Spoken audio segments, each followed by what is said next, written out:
Welcome to this course, Conquer Procrastination. My name is Alen Stellian, your midlife mentor and the creator of this course. Let's get started with Module 1, where I'll cover what procrastination is, who is more likely to procrastinate, and the impact of procrastination. And to assist you throughout this course, please download and print out the follow-along guide that is provided to you in the home page for this Conquer Procrastination course. You'll find places to take notes, as well as all the detailed instructions for this course's assignments.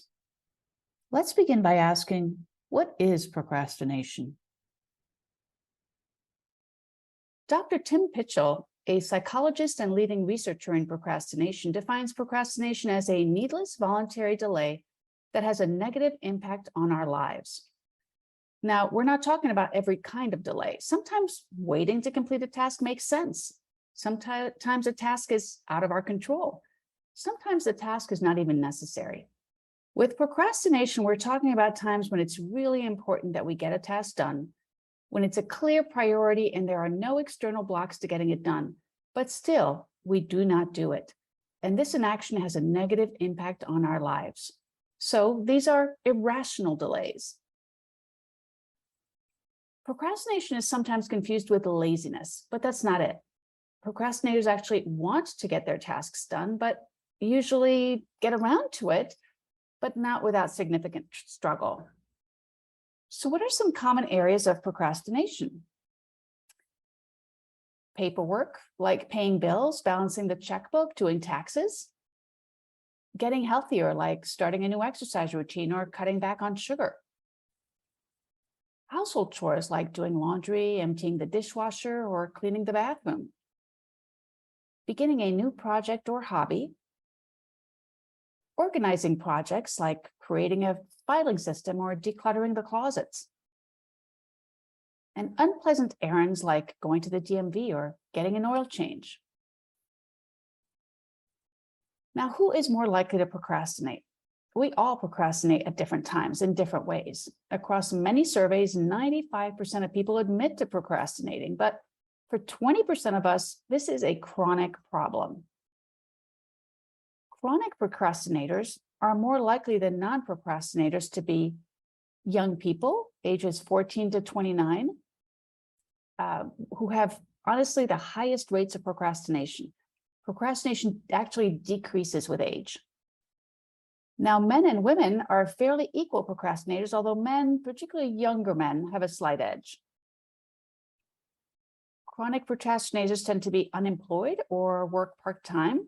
Now, no occupation is immune, although college students are notorious procrastinators. Chronic procrastinators are more likely to be single rather than married. Maybe they're putting off commitment.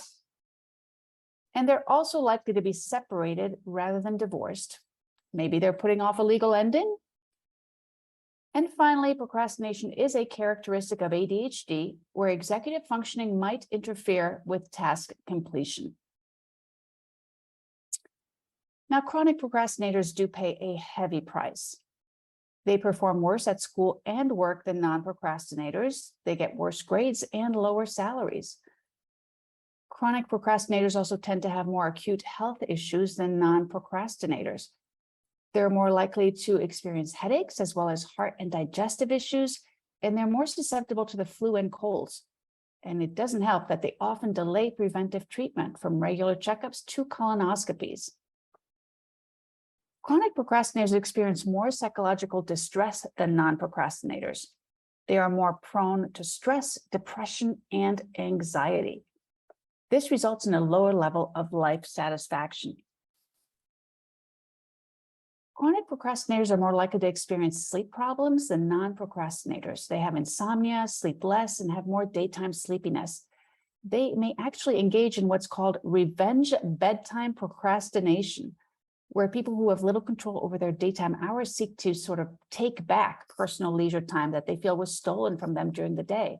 And of course, this is often at the expense of their sleep. Chronic procrastinators often have impulse control issues, so they're more prone to fight, drive fast, and have promiscuous sex than non-procrastinators. And finally, procrastination often affects relationships too. Think of broken promises, unfulfilled obligations, and the added burden of others picking up the pieces. Procrastination also destroys teamwork, both in the workplace and at home. So procrastinators tend to be less wealthy, less healthy, and less happy than non-procrastinators. They suffer more stress, feel more guilt and regret, and use up more time and energy worrying about a task than actually doing it. So if you're a chronic procrastinator, it's important to acknowledge all the costs. This can be helpful in maintaining your commitment to change. And given all these negative consequences, it's no wonder that to stop procrastinating is among the world's top reported goals. There are Facebook groups, online forums, and meetups for procrastinators. If you are a chronic procrastinator, or even if you're a more average procrastinator, you will want to improve your areas of procrastination. That is the purpose of this class. So let's take the first step. Here are your Module 1 assignments. First, you'll take a short test that will help you determine just how much of a procrastinator you are. Second, I'll ask you to identify the tasks you often procrastinate on. Ready to get started? Make sure you've downloaded the follow-along guide that comes with this course. That's where you'll find all the details of this module's assignments.